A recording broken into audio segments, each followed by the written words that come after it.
Kaixo guztioi, gaurkoan ere elkarrizketaren tarteari leihoa irekiko diogu hemen Hamaika Telebistan eta gaurkoan gurekin EH Bilduko diputatu Mertxe Aizpurua daukagu gurekin. Arratsaldeon, Aizpurua anderea.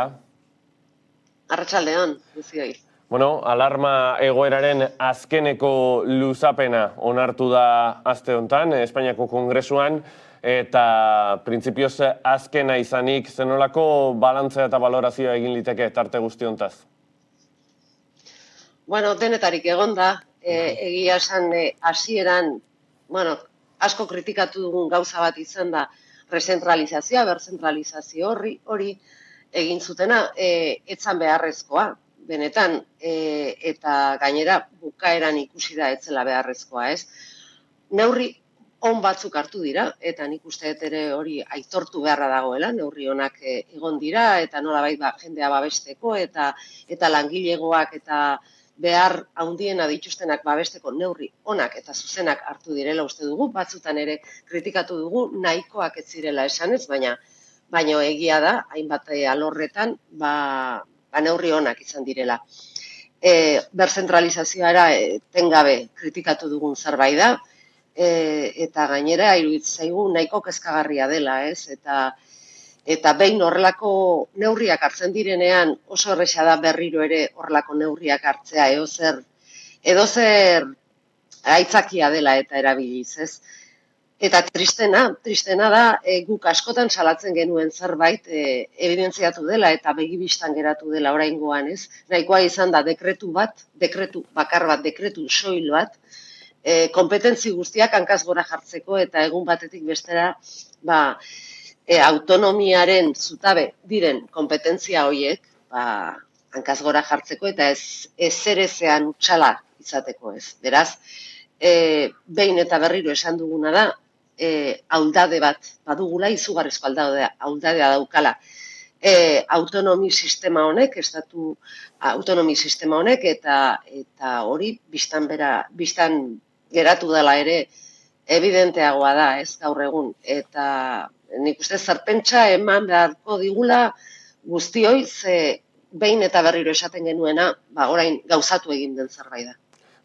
Ondoren helduko diogu gai horri, izan ere hainbat ertz ditu, balantzea egiterako orduan, edo nolabaiteko kronologia osatzerako momentuan, denbora tarte honetan egondako elementurik adierazgarrienetako bat, eta importanteenetariko bat, Alderdi Sozialistak, Unidas Podemosek eta EH Bilduk lan erreformaren erreforma integralari dagokiona izan da? Akordio garrantzizkoa da, garrantzia handia duena, jende askori eragina egiten dion, eragina izango duen akordioa da, egia da ere aldez aurretik zegoela gobernu programan, PSOEk eta Unidas Podemosek egindako akordio horretan, baina egia da ere ahaztuta zegoela, nolabait kajoi batian sartuta zeukatela, eta inork ez zuela horri buruz hitz egiten, ez? Beraz, birtualidade asko dituen akordioa dela uste dut, alde batetik edukinak, beak, garrantzia handia duen zerbait da, beste alde batetik ere lortu dugu mahai gainean jartzea izkutuan zegoen zerbait, eta beste alde batetik ere, nolabait ere EH Bildurekin akordioak egiteko lehen mailako aurrepauso bat izan da, eta nik uste hori ere baloratu egin behar dela. Horrekin batera, asko hitz egin da lan erreformaren puntuaren inguruan, baina horren azpian badaude beste bi puntu eta importanteenen artean Euskal Herriko udalerrien gastua eta finantzamendua handituko duen puntu hori. Noski ez bakarrik udaletxei, baizik eta diputazioi foru aldundiei ere bai. Eta egia da, dela bigarren mailakoa dirudiela, ze jende normalaren baitan edo horrela ez da agian ez da harrapatzen nolako eragina daukan, baina udaletxetako langile, udaletxetako zinegotzi, alkate, seguru berehala harrapatu zutela nolako garrantzia duen, ez? Azken finean, pandemia honetatik, izugarrizko gastu igoera izango da, udaletxe guztietan, aurre egin beharko zaio, lehentasunezko premiei, eta honekin, akordio honekin lortzen dena da, kopuru hori, gasto kopuru hori ez kontatzea gastu zabaietatik, beraz, nolako oksigenoa ematen dion koltsoi bat izango dute, eta beharrezko izango da, dana beharrezko izango da, hemendik aurrera eta. Bai, dagoeneko aipatu duzu, baina akordio honek nolabaiteko segida koherente bat ere suposatzen du. Izan ere, agintaldia hasi zenetik, EH Bilduren presentzia mediatikoa eta pisu parlamentarioa handitzen joan da, eta nolabait akordio honek ere aurrera begira, kasuntan koalizioa eta bere 5 diputatuak oso posizio baliotsuan jartze ditu. Noski baiez, bozka dira eta beharrezkoak izan dira zenbait momentutan, gure presentzia Madrilen erabaki horra da zenbait momentutan, eta erabaki horragoa izango da, baldin eta gobernu honek nolako norabide hartu nahi duen hemendik aurrera, eta hortan ere funtsezkoa izango da Euskal Herria Bilduren bozka horiek, gero eta balio handiagoa izango dutela, seguru nago, begibistakoa da, baita aurrekontuetan ere, eta baita hemendik aurrera hartu nahi diren neurriak zein diren bat markatzeko. Eta horren arabera, segun eta ze bidea hartzen den, gure bozkarekin kontatu ahal izango dute, edo ez. Analistaren batek esan du, akordio honekin EH Bildu nolabait ez darren Championsean sartu zala, eta beha du B aldea, eta da EAJak azaldutako kexe eta kezka. Nola ulertu liteke EAJaren posizioa akordioaren ostean? Bueno, esatera ni joan ez dudala ulertzen, baina ez da zuzena hori ere ez. Nik uste ez lukela horrelakorik gertatu bihar, hau da, akordioak baloratu behar dira edukinaren arabera. Eta akordio horiek Euskal Herrirako onak balin badira, nik uste Euskal Alderdi Jeltzaleak egin barko lukeena izango litzatekela, poztea, eta zorionak ematea, guk egingo genuken bezala, hau da, herritar guztientzako eta Euskal Herritarrentzako batez ere balin badia akordio onak, akordio horiek aitortu egin behar dira eta beste guztira soberan dagoela uste dut. Ez dakit, uste beste ikuspegi bat beharko genukela Madrili begira, batez ere eta Madrildik ateratzen ditugun gauzai begira batez ere balorazio bat nolabait esateko, ez dakit, herriaren interesak defendatzen dituen akordioak ongietorriak izan behar dutela beti. Marko autonomikoaren ajeak aipatu dituzu lehen, eta alarma egoerak iraunduen bitartean, baina baita ere nolabait faseen tenore horretan sartu garenean, behin baino gehiagotan ikusi dugu Espainiako presidentea, edo inkluso ministro batzuk Jaurlaritzako kideek esan dakoa nolabait enmendatzen edo nolabait gezurtatzen. Bai, horrelako momentuak ere bizi izan ditugu, ez? Bueno, gurea behintzat inork ez duen mendatu, naiz eta PNV-ek horrelako saiakera bat izan duen. Bueno, ez dakit, beraiek jakingo dute, ni ez noa horietan sartzera ez, azkenian gobernuaren edo PSOE-ren eta PNV-ren baitan dagoen zerbait da, beraiek argitu dezatela. Bai, aipatu dugu behinta berriz birzentralizazioaren arriskoa eta herri klabe batetik, lehen titularra eman duzu, dekretu soil batekin marko autonomikoaren kompetentziak hankazgora edo indargabetu direla. Behin hau aplikatuta aurrera begira beste tenore batzutan errepikatzeko arriskua dago eta nolabait gainera ikuspegi jakobino bat ere indartzeko diskursoak ere egon badaude. Bai, badaude eta gainera eta ikusi da beste alderdi batzuk progresistak diranak edo ezkerraldekoak diranak, adibidez, Joan Baldobi diputatuaren deklarazioak ere entzun da, ikusten da ez nolako norabidea hartzen duten eta nola ez duten ulertzen baita ezker aldetik ere gure marko autonomoan nondik datorren eta gure eskubideak zein diren, ezta? Honek horrelako bide bat ireki dezakez egia da, komentatu dezuna ere, behin egiten danean, behin bide bat jorratzen danean, asko erresagoa da, berriro ate hori irekitzea, ez? Eta hor dago, ja, behin egin danean, erne, eta nik uste dut hemendik aurrea, badaukagula zer egina, ez? Ze honek garbi adierazi duena da nolako menpekotasunean gauden, eta benetan bilateralitate hori, aldebikotasun hori, benetan ez dala erreala, ez? Beraz, menpekotasun hori hautse egin beharra dugu, ze bestela, ez goaz inora, edozein momentutan geratu gintezke kompetentziari gabe, ikusi dugun bezala.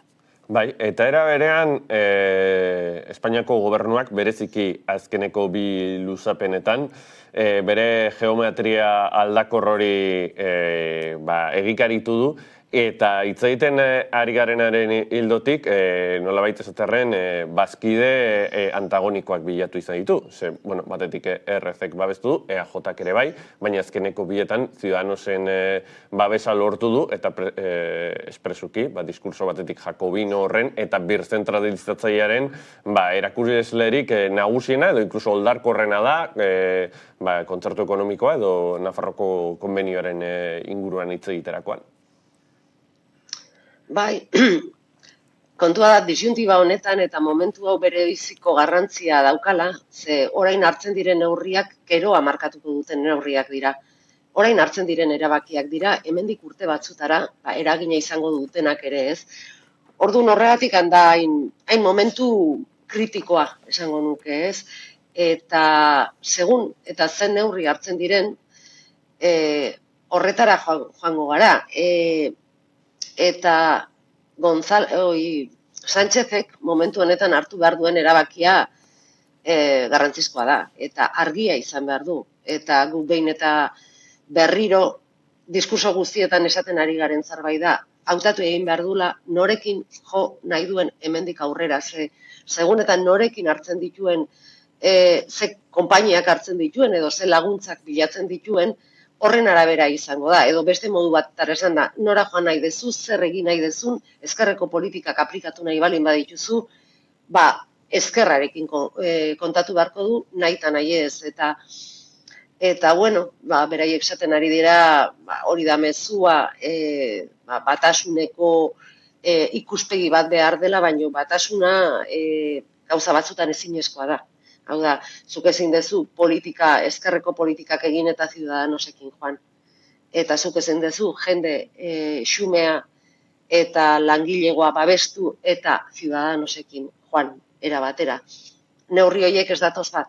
Beraz, hautatu beharrean dago eta momentu hau eta hemendik 2 hilabetetara 2 hilabete aurrean ditugun 2 hilabete hauek erabaki horrak izango direla zentzu hontan uste dut eta berak ikusiko du, ze Ciudadanosek sartzen dizkion planteamentuak onartzen balin baditugu gu ez gara hor egongo eta behin eta berriro esan diogu ez daukagu pakturik beraiekin, guk akordio hori lortu genuen, akordio hori ona da, baina akordio bat zen eta guk eskuak libre ditugu momentu honetan eta gerora ere gure iritziak planteatzeko eta gure iritziaren arabera neurriak eta erabakiak hartzeko.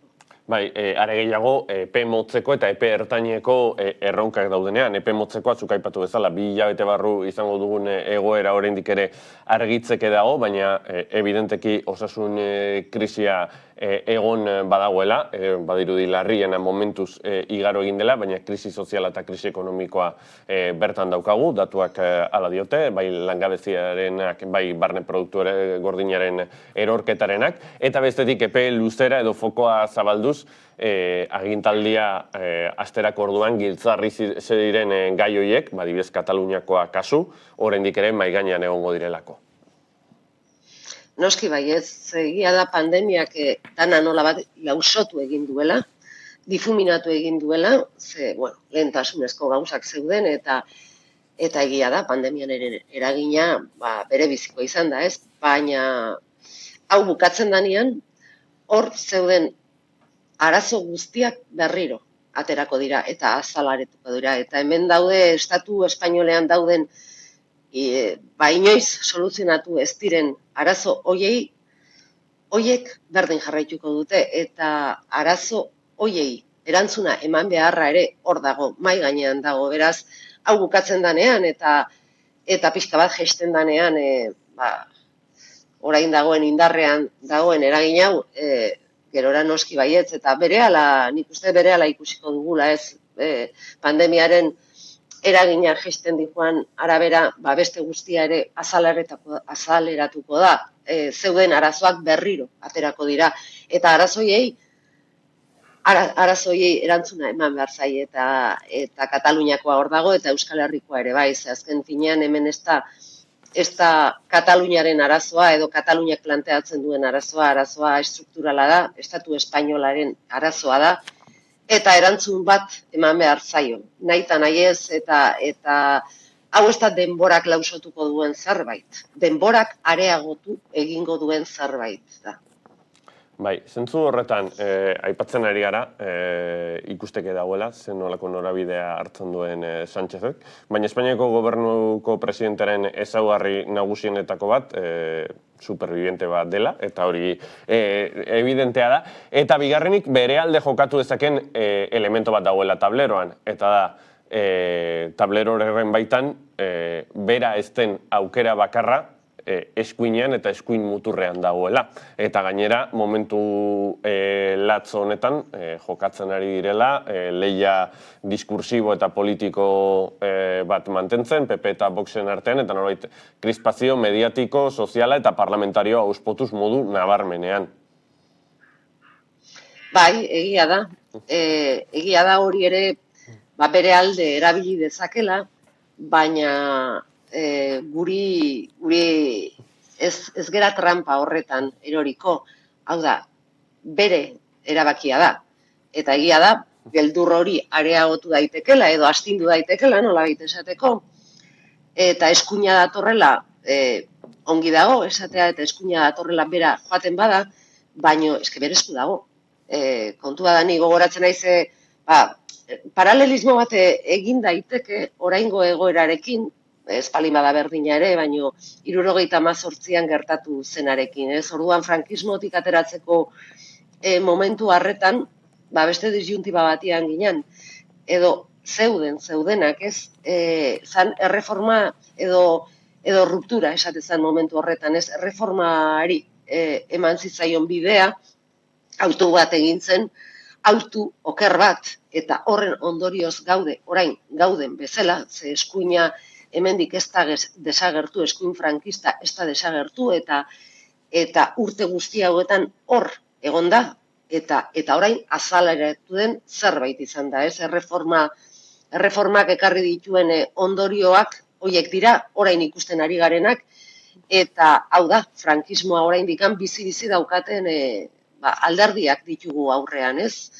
Beraz, orduan gaizki hartutako erabaki hori ez dezaten errepikatu orain. Bere eskutan dago, zer nolako norabidea eman nahi dion hemendik aurrerako etorkizunari, eta ez du balioko, nola baita esateko, horrei helduz esan ez beste erremediok ez daukazu, zuk ez daukazu beste erremediorik gauzak ondo egin nahi badituzu, ez? Orduan, txantaje hori izan daitekena, eta 78an funtzionatu zuena, egin handi batean, orain ez dauka kabidarik, ez dauka inolaz ere. Are gehiago, gero eta diskurso involuzionistagoak eta atzerakoiagoak entzuten ari garenean. Bai, eta kongresuan ikusten dugun zerbait da, ez? Astero, etengabe. Ja, Vox eta Alderdi Popularra bere histerik ere ez dago zenbait momentutan. Batzutan gertatzen da, Cayetana Álvarez de Toledo ateratzen danean, edo inkluso, edo zein Alderdi Popularreko beste norbait ateratzen danean ere, Vox baino haratago dijoazten eskuin aldetik ikusita, eta posizionamendu itxi hoietatik eta fascista hoiek ikusita, areago joaten direla, ez? Beraz, nik uste dut gainera, garbi ikusi beharko lutekela ere, PSOEkoek eta Podemosek igual garbixiago ikusten du, baino azken finean, gauza hauek frankismoa hain sendotuta eta hain errotuta duten postura hoiei atzera egiteko eta aurre egiteko indar guztiakin egin behar zaiola aurre, ez? Eta usten balin baduzu, konbentzitu egingo dituzula oker zaudela, gainera. Eta hoiei tope jarri behar zaion zerbait da, fascismoari ezin zaio konbentzitu. Fascismoaren kontra borrokatu egin behar da. Eta borrokatu egin behar da, neurriak hartuz, eta diskursoa gogortuz, eta ez diskursoa nola baite bigunduz. Inolaz ere, ze horrela, oraindikan margen gehiago izango dute, eta espazio gehiago harrapatzen joango dira, ze momentu honetan ari birena da, eta etengabe ari bira horretan jokatzen, inolaz ere dute alternatibarik aurkezten, ez dutelako nahi, ez dute alternatiba beraiek dira, eta hori da lantzen ari direna, eta gertatzen ari den gauza bada oso kezkagarria, orain arte aintzat ematen ditugun hainbat eskubide, inork zalantzan jartzen ez zituen eskubideak, mai gainean jartzen ari dira etengabe. Eta gainera, eztabaidara eramaten dituzte, hortik ezin dugu pasa, inolaz ere ez. Bai, eta diskurso parlamentarioetatik harago, eta nolabaiteko zarata mediatikotik harago ere, oso modu gardenean ikusten ari gara azkeneko egunetan, kasu honetan Espainiar estatu osoari dagokionean, estatuaren estolderietan eta bereziki Guardia Zibilak daukan indar hori, eta aurretik Euskal Herrian, besteak beste hainbat gauzen artean osatutako txosten horien ez horiek sinesgarritasun, baizik eta nolabaiteko gezurretan eta aurreiritzetan oinarritutako txostenak, Katalunian erabilitakoak, gainera Pérez de los Cobosen figurak hori oso modu koherentean lotzen du, eta oraingoan martxoaren 8 erdigunean jarriz eta behin eta berriz ikusten ari gara, eta oso modu grafikoan, zenolako pisua eta zenolako papera jokatzen duen estatu sakon horrek edo estatuaren estolderiak zenolako lotura duen planteamendurik konservadore eta involuzionistekin. Bai, nik uste Euskal Herrian bagenekiula, askotan izan dira erabiliak horrelako trikimailuak eta estolderi guzti hori askotan martxan jarri da, eta bagenekiun eta ezagutzen genitun nola jokatzen duen estatuak eta momentu batzutan zer egiteko kapaz den, ez? Katalunian ere ondoren ikusi zen eta katalandarrek ikusten hasi ziren nola jokatzen duen estatuak, agian ez zuten espero, guk bagenekiun sufritu egin dugu hainbat alditan, eta orain ere, Podemos eta Ezker eta PSOEk sufritzen ari den zerbait da, ez? Ikusten ari gara, guri ez gaitu harrapatu ez jakintasun horretan, ez edo ingenuitate horretan, baina bai, biztan da, eta orain hortan daude, eta gaur da martxoaren 8 ingurukoan, bihar izango da beste zerbait, eta zerbait ikutzen danean, boterezko egitura horietan, hori da, erantzuna. Eta horrek adierazten duena da, garbiketa bat behar dela, ez? Eta frankismotik honea egin den bidai hori ez dela batere garbia izan, ez dela batere gardena izan, eta ez dela inolaz ere benetan demokrazia batek eskatuko luken bidaia izan. Bai, gainera erakusten du katea piezen gainetik dagoela, izan ere Grande Marlaskak pieza lanak egin dituelako iraganean, egun ministro izanik.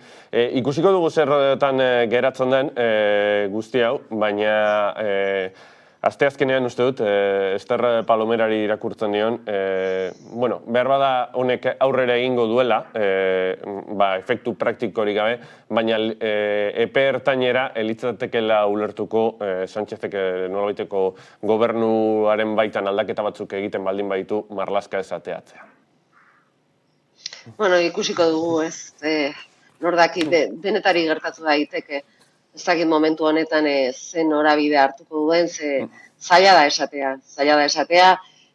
Nik ez dakit presiotara nola aguantatuko duen gobernuak presio hauek, azkenean da presionatzea, eta ikusiko dugu. Pixka bat nahi zaite, bere gaiaraian Garzonekin gertatu zen bezala, ez, estruktura batzuk, egitura batzuk ikutzen hasi zenean, Garzon beti zen goraipatua, Guardia Zibilengatik, poliziarengatik, eta behin pixka bat ikutzen hasi zenean frankismotik zetozen egiturak pixka bat ikututa izugarrizko kanpaina sortu zitzaion bere kontra, ez, Marlaskari ere berdin, ez, favorituena zen eta oso ondo ikusia egindako lan guzti horrengatik eta Euskal Herrian hainbeste sufriarazi duen lan horrengatik, urteetan egin duen lan horrengatik.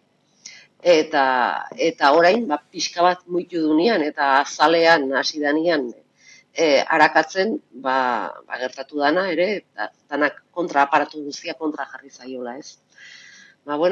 Beste ikasketa bat, tamalez guri arrazoia ematen diguna, ez, guri ez, esan nahi dut herri honen,